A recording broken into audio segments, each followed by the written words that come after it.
तो गाइज मेरा इससे पहले का वीडियो था, उस वीडियो में मैं फ्लैट फुटेड रेल होता है उसका क्रॉस सेक्शन कैसा होता है, उसका डिज़ाइन कैसा होता है, इसका लेंथ, इसका वेब का लेंथ कितना होता है, इसका फुट का लेंथ कितना होता है, फुट का हाइट कितना होता है और हेड का हाइट कितना होता है, लंबाई कितना होता है, सारे चीज़ को मैं एक्सप्लेन कर दिया था। अगर वो वीडियो आप नहीं देखे तो वीडियो का लिंक डिस्क्रिप्शन में, आप वहाँ से देख सकते हो। उस वीडियो को मिस मत कीजिए। तो जैसे मैं बोला था आपको, फ्लैट फुटेड रेल होता है वो इंडिया में खासकर यूज़ होता है। इंडिया हो गया, नेपाल हो गया और पाकिस्तान, ये तीनों कंट्री में क्या होता है, फ्लैट फुटेड रेल यूज़ होता है। तो मैंने अगले वीडियो में बताया था कि आपको फ्लैट फुटेड रेल क्यों यूज़ करता है, यहाँ पे इसका एडवांटेज क्या है, डिसएडवांटेज क्या है, इसका फंक्शन क्या है, हम क्यों फ्लैट फुटेड रेल को ही यूज़ करते हैं, double headed rail, bull headed rail को क्यों नहीं यूज़ करते हैं। तो इन्हीं चीज़ को हम समझेंगे, यूज़ करते हैं। तो सारे चीज़ को हम इस वीडियो में हम समझेंगे। देखिए वीडियो लंबा होने वाला है, ठीक है। वीडियो को थोड़ा भी स्किप मत कीजिएगा। तो अगर आप स्किप कर देंगे तो वीडियो समझ में नहीं आएगा। इसी पॉइंट ऑफ व्यू से क्या करिए, वीडियो को पूरा देखिए और कहीं पे भी डाउट आ रहा है तो आप मुझे कमेंट करिए, ठीक है। तो चलिए वीडियो को शुरू करते हैं।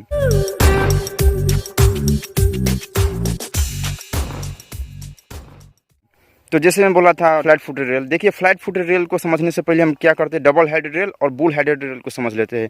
देखिए डबल हेडेड रेल क्या होता है, जो स्टील से बना हुआ रेल है, जिसका हेड है उस 70 mm डायमेंशन का होता है और फुट होता है वो सेम उतना ही का होता है, यानी कि इसका हेड पोर्शन और फुट पोर्शन सेम डायमेंशन का होता है। ये भी स्टील से बना हुआ सेक्शन है, ठीक है।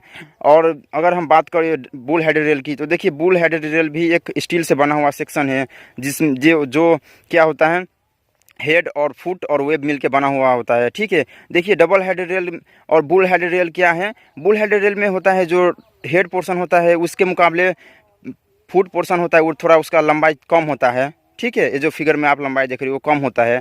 तो इस पॉइंट ऑफ व्यू से क्या होता है, बुल हेडेड रेल को डिज़ाइन किया हुआ होता है। देखिए इंडिया में, नेपाल में और पाकिस्तान में खासकर आप ज़्यादा देखते होंगे फ्लैट फुटेड रेल यूज़ होता है, बुल हेडेड रेल और डबल हेडेड रेल यूज़ नहीं होता है। क्यों नहीं होता है, क्योंकि डबल हेडेड रेल होता है उसका इनिशियल कॉस्ट उसका ज़्यादा होता है। और मान लीजिए उसमें एक पोर्शन में कुछ स्ट्रेस आ जाएगी तो दूसरा पोर्शन को आप एक्सचेंज करके लगा दो तो नहीं होगा, उसको वहाँ ट्रैक से हटाना पड़ता है। तो इस पॉइंट ऑफ व्यू से हम क्या करते हैं, फ्लैट फुटेड रेल यूज़ करते हैं। पहले हम जान लेते हैं फ्लैट फुटेड रेल। देखिए फ्लैट फुटेड रेल एक स्टील का रेल है, ठीक है, जो क्या होता है, हेड, वेब और फुट मिल के बना हुआ होता है, ठीक है। ये मेटल का होता है। इसमें क्या होता है, देखिए इसका एक खासियत है, इसमें इंडिया में ज़्यादातर क्यों यूज़ होता है, इसका मेन वजह क्या है, इसका जो इनिशियल कॉस्ट होता है, ठीक है ना, जो ये फ्लैट फुटेड रेल है, इसका जो कॉस्ट होता है वो बुल हेडेड रेल के मुकाबले सस्ता होता है, चीप होता है, ठीक है। और इसका स्टेबिलिटी की बात करें हम तो स्टेबिलिटी भी अच्छा होता है, ठीक है, as compare bull headed rail. देखिए डबल हेडेड रेल का कोई तुलना नहीं है, डबल हेडेड रेल सबसे बेस्ट होता है। डबल हेड की बात करें तो डबल हेडेड रेल क्या होता है, मान लीजिए दोनों सेक्शन क्या होता है, 70 mm का होता है। मान लीजिए हेड होता है 70 mm, ठीक है, और फुट होता है 70 mm, दोनों 70 mm का होता है। मान लीजिए जब रेल इस पे, मान लीजिए यहाँ पे फॉर एग्जांपल के लिए कास्टिंग कर दी, यहाँ पे इंस्टॉल लगा दिया, ठीक है, डबल हेड रेल, तो उस समय में क्या होगा, मान लीजिए नीचे का जो पोर्शन है, नीचे का पोर्शन इसमें स्ट्रेस आ जाएगी, कुछ 10 साल 5 साल के बाद क्या होगा, नीचे का पोर्शन डैमेज हो जाएगी, क्योंकि इस पर लोड आता रहेगा। तो इसके बाद क्या होगा, ये नीचे का पोर्शन क्या होगा, फुट क्या होगा, डैमेज हो जाएगा। तो इसकी वजह से क्या होगा, आप चाहोगे उस साइड हम चेंज करके लगा सकते हैं तो नहीं लगा सकते। तो इस पॉइंट ऑफ व्यू से भी क्या होता है, डबल हेडेड रेल यूज नहीं होता है खासकर इंडिया में। और फ्लैट फुटेड रेल की बात करें तो देखिए यहाँ पे हर एक इसका जो सेक्शन दिख रही है आपको, इस हर एक सेक्शन में आप इसे यूज कर सकते हो। यानी कि जो इसका टॉप पोर्शन दिख रही है वो हेड है, हेड भी बहुत ज़्यादा स्ट्रेंथ होता है। इसमें वर्टिकल लोड को ट्रेन का जो वर्टिकल लोड आता है उसको भी रेसिस्ट कर लेती है, ट्रांसवर्स लोड आती है, लेटरल लोड आती है, वो सारे लोड को क्या करती है, रेसिस्ट कर लेती है। इसका स्ट्रेंथ ज़्यादा होता है।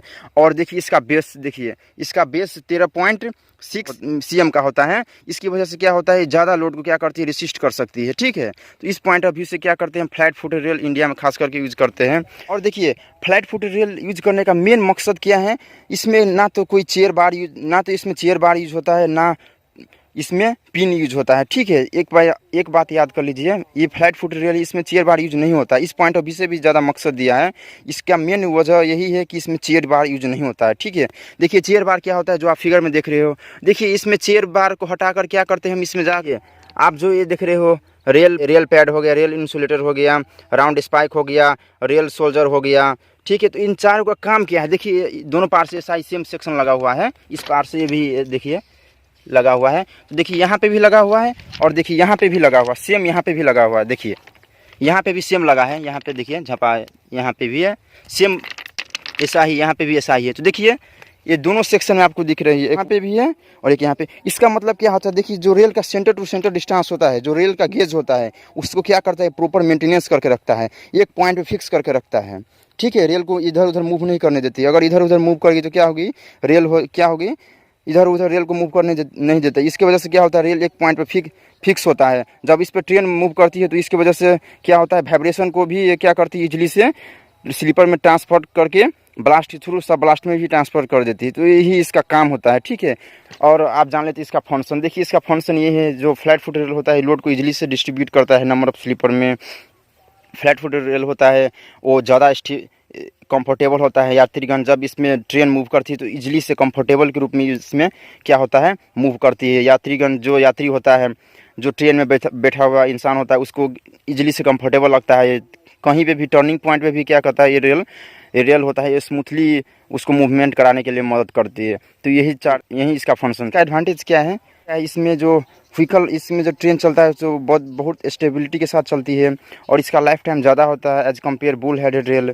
ठीक है, और फ्लैट फुटेड रेल होता है, इसका स्ट्रेंथ की बात करें तो स्ट्रेंथ ज़्यादा होता है, यानी कि वर्टिकल लोड और ट्रांसवर्स लोड, सारे लोड को क्या, लेटरल लोड को क्या करती है, रेसिस्ट कर सकती है। ठीक है, और जो ये फ्लैट फुट रेल होता है, इसका नीचे का बीच का जो बेस होता है, नीचे बेस फुट होता है, उसका चौड़ाई ज़्यादा होती है। इसकी वजह से क्या होता है, ये ज़्यादा नंबर ऑफ स्लीपर में क्या करता है, लोड को डिस्ट्रीब्यूट कर देता है, जिसकी वजह से क्या होता है, ये रेल फ्लैट फुट रेल क्या होता है, ज़्यादा टूटता फूटता नहीं। इसकी वजह से इसमें स्केच थोड़ा मिनिमम क्रीप आती है। तो यही चीज़ इसका एडवांटेज है। ठीक है, और फ्लैट फुट रेल होता है, इसमें अलग अलग सेक्शन यूज किया होता है, अलग अलग फास्टनिंग होता है। जैसे मैं बोल दिया था अगले में, फास्टनिंग के रूप में बता दिया था कि इसमें फास्टनिंग के रूप में इसमें यूज होता है, स्पाइक यूज होता है, रेल पैड होता है, रेल इंसुलेटर होता है, रेल सोल्जर होता है। तो इन सारी चीज़ क्या करता है, इस फ्लैट फुट रेल को क्या करती है, रेल गेज को क्या करती है, डिस्टेंस को मेंटेनेंस करके रखता है। तो यही चीज़ है इसका एडवांटेज। देखिए, और अगर इसका डिसएडवांटेज की बात करें तो देखिए, जो फ्लैट फुटेड रेल होता है, मान लीजिए हेड पोर्शन की जब ज़्यादा ट्रेन चलने की वजह से, ज़्यादा लोड की वजह से क्या होता है, मान लीजिए इसमें से स्केच आ जाती है, यानी कि टूट जाती है, फूट जाती है, क्या होता है, इसको हटाना पड़ता है। यही इसका एक डिसएडवांटेज है। और दूसरा डिसएडवांटेज ये भी है, ये जो इस फ्लैट फुटेड रेल होता है, मान लीजिए इसका बेस पोर्शन है, बेस पोर्शन तो पतला होता है। ठीक है, बेस पोर्शन क्या होता है, पतला होता है। इसकी वजह से क्या होता है, इसमें जब कुछ दिन 200 साल 50 साल के बाद क्या होता है, इसमें ज़्यादा स्ट्रेस आने लगती है। तो इसकी वजह से क्या होता है, नीचे का पोर्शन टूट जाती है, क्रैक आने लगती है। तो यही इसका कुछ डिसएडवांटेज था। ठीक है, तो इसी करके होता है। ये देखिए, फ्लैट फुट रेल होता है, इसका जो मिनिमम, मान लीजिए इसका जब ब्रॉड गेज की अगर बात करो, देखिए फ्लैट फुट रेल है, इसमें क्या है, ब्रॉड गेज यूज हुआ है। ठीक है, ब्रॉड गेज यानी कि इसका इनर टू इनर डिस्टेंस। देखिए एक रेल, देखिए यहाँ से इसका डिस्टेंस, यहाँ से इसका डिस्टेंस और इस पॉइंट का डिस्टेंस, देखिए इस पॉइंट का डिस्टेंस, इनर, देखिए इनर फेस है, इसका inner face, inner to inner distance को क्या बोलते हैं, रेल गेज बोलते हैं। ठीक है, और ये जो गेज देख रहे हो, इसका लंबाई, इनर टू इनर डिस्टेंस कितना है, लंबाई कितना, इनर टू इनर लंबाई 1.676, यानी कि 1 मीटर और 67.6 cm इसका क्या है, लंबाई है। तो इसका मतलब ये कौन सा गेज होगी, ब्रॉड गेज होगी। तो देखिए ब्रॉड गेज क्या है, तो ब्रॉड गेज एक ऐसा गेज है जो इसमें मैक्सिमम ट्रेन जो होता है वो मैक्सिमम स्पीड में मूव कर सकती है। ठीक है, इसका स्पीड रेस्ट्रिकेट किया हुआ है 96 से लेके 120 किलोमीटर, यानी कि इतनी स्पीड तक आप हाँक सकते हो, पर ज़्यादा ट्रेन इसमें मूव कर सकती है। पर ज़्यादातर देखते होंगे कभी कभी 30 40 50 60 100 ऐसा भी स्पीड आती है। ठीक है, इसका मैक्सिमम लिमिट है 120 किलोमीटर पर आवर। तो गैज इसी तरह से आप समझ सकते हो इसका कितना खासियत है। और जो ये ब्रॉड गेज इसमें यूज हुआ है, तो इसकी वजह से क्या होता है, हाई, यानी कि कोई भी कितना फास्ट ट्रेन क्यों ना वो इजीली से इसमें मूव कर सकती है और इसमें कोई तरह से इफेक्ट नहीं आते है। तो यही चीज़ कुछ इसका टर्म है जो आपको जाना जरूरी था। और देखिए फ्लैट फुट रेल होता है, इसका 1 मीटर, यानी कि इसका 1 मीटर में इसका 60 किलो वजन होता है, खुद का वजन 60 किलो होता है। ठीक है, तो देख सकते हो यहाँ पे भी लिखा भी है, देखिए यहाँ पे जूम करके दिखा देते हैं आपको, 60 kg लिखा है। इसका मतलब देखिए यहाँ पे ये जो देख रहे हो, ये जो रेल इंसुलेटर देख रहे हो, देखिए इसमें लिखा है 60 kg, यानी कि इसका पर मीटर लेंथ, ये रेल है इसका पर मीटर लेंथ 60 kg है, ठीक है। सो इसी तरह से इसका डिज़ाइन किया हुआ होता है। और देखिए एक बात बता दूँ, इसका जो रेल होता है, ये फ्लैट फुट रेल, ये ब्रॉड गेज के लिए इसका कितना लंबाई है, 12.8 मीटर, ठीक है। मान लीजिए 12.8 मीटर क्या हो गई, मान लीजिए ये रेल एक सिंगल सेक्शन में कितना मीटर में आती है, 12.8 मीटर में आती है, ठीक है। तो इस तरह से इसका डिज़ाइन किया हुआ होता है। और देखिए ये रियल क्लिप के रूप में रियल क्लिप के रूप में ये राउंड स्पाइक को यूज़ करते हैं, ठीक है। तो देखिए, और ये जो आप देख रहे हो, देखिए यहाँ पे प्लास्टिक का है, देखिए इस सेक्शन से ये रेल पैड है, ठीक है। ये रेल पैड है और ये रेल इंसुलेटर है, ये पीवीसी का है, ठीक है। प्लास्टिक पीवीसी का है, ये रबर का है। देखिए आप देख सकते हो, इसका फ्लेक्सिबिलिटी ज़्यादा है, ताकि इसमें जब रेल पे लोड आती है ट्रेन का, तो क्या करता है, इजीली से क्या करता है, थोड़ा दब जाती है। तो इसकी वजह से क्या होता है, इस रेल सेक्शन में, इस रेल का जो फुट सेक्शन में स्ट्रेस नहीं आता है इसकी। और साथ ही साथ स्लीपर जो देख रहे हो, ये स्लीपर है, इसमें भी स्ट्रेस नहीं आता है। कि अगर मान लीजिए मेटल का होता तो क्या होता, इसमें क्या होता, इस कंक्रीट स्लीपर में क्या होता, स्ट्रेस आता, ठीक है ना। तो इस पॉइंट ऑफ व्यू से क्या करते हैं, पैड इंसुलेटर देते हैं और प्लास्टिक का देते हैं। मेटल से अच्छा प्लास्टिक का हो गया इसमें।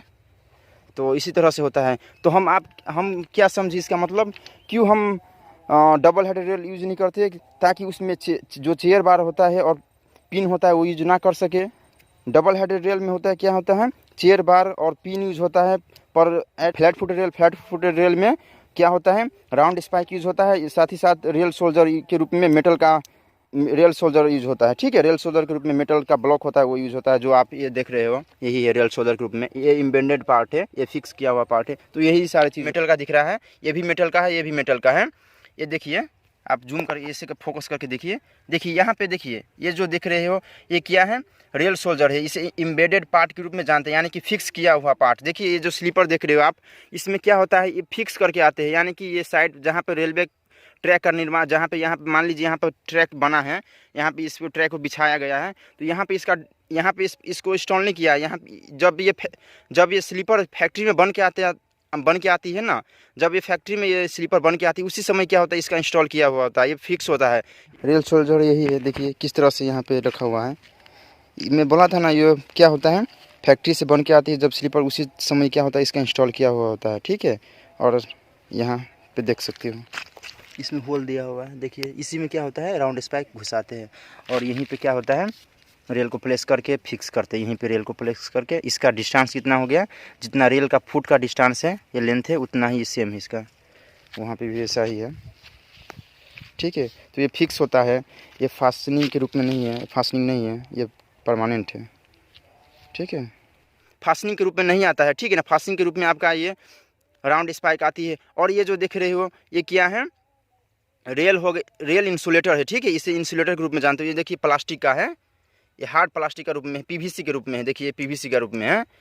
और जो देखिए, और एक बात बता दूँ, देखिए जो ये रेल है, रेल किसके नीचे में है, ये जो देख रहे हो, ये इसका क्या नाम क्या है, पैड इंसुलेटर, ठीक है। इसका नाम पैड है, रेल पैड इसे बोलते हैं। आप यहाँ से भी देख सकते हो, देखिए यहाँ पे जो आपको प्लास्टिक का नीचे सेक्शन से, ये रेल पैड है, ठीक है। ये रेल पैड है और ये रेल इंसुलेटर है, ये पीवीसी का है, ठीक है। प्लास्टिक पीवीसी का है, ये रबर का है। देखिए आप देख सकते हो, इसका फ्लेक्सिबिलिटी ज़्यादा है, ताकि इसमें जब रेल पे लोड आती है ट्रेन का, तो क्या करता है, इजीली से क्या करता है, थोड़ा दब जाती है। तो इसकी वजह से क्या होता है, इस रेल सेक्शन में, इस रेल का जो फुट सेक्शन में स्ट्रेस नहीं आता है इसकी। और साथ ही साथ स्लीपर जो देख रहे हो, ये स्लीपर है, इसमें भी स्ट्रेस नहीं आता है। कि अगर मान लीजिए मेटल का होता तो क्या होता, इसमें क्या होता है, इस कंक्रीट स्लीपर में क्या होता, स्ट्रेस आता, ठीक है ना। तो इस पॉइंट ऑफ व्यू से क्या करते हैं, पैड इंसुलेटर देते हैं और प्लास्टिक का देते हैं। मेटल से अच्छा प्लास्टिक का हो गया इसमें। तो इसी तरह से होता है। तो हम क्या समझे इसका मतलब, क्यों हम डबल हेडेड रेल यूज नहीं करते, ताकि उसमें जो चेयर बार होता है और पिन होता है वो यूज ना कर सके, ठीक है। इतना चीज़ समझ के देखिए, आपको एक बात बता दूं, जो रेल का जो स्पाइक होता है वो अलग अलग टाइप से होता है। तो आप समझ गए यहाँ से रहिए, और ठीक है। और चैनल पे नहीं है तो चैनल को सब्सक्राइब कर दो, साथ साथ बेल आइकन को भी प्रेस कर दो। और ये वीडियो ज़्यादातर अपने दोस्त में शेयर कर दो जो रेलवे इंजीनियरिंग में इंटरेस्ट रखते हैं, ठीक है। तो उसको भी पता होना चाहिए कि रेलवे इंजीनियरिंग का वास्तविकता क्या है, तो उन चीज़ों को वहाँ से समझ सकते हैं, ठीक। और ऐसे इसी रेलवे इंजीनियरिंग बहुत सारे वीडियो अपलोड होते रहते हैं। और मेरा जो नेक्स्ट वीडियो आने वाला है, वो जॉइंट रेल में जो जॉइंट होता है, रेल में जॉइंट होता है, वो जॉइंट के ऊपर आने वाला है, ठीक है। तो उस वीडियो के लिए आप आने वाला वीडियो को मिस मत कीजिएगा, और वो वीडियो आप, मुझे उम्मीद है कि वो भी वीडियो आप देखेंगे और वीडियो को शेयर करेंगे, ठीक है। तो दोस्तों मिलते हैं अगले वीडियो में।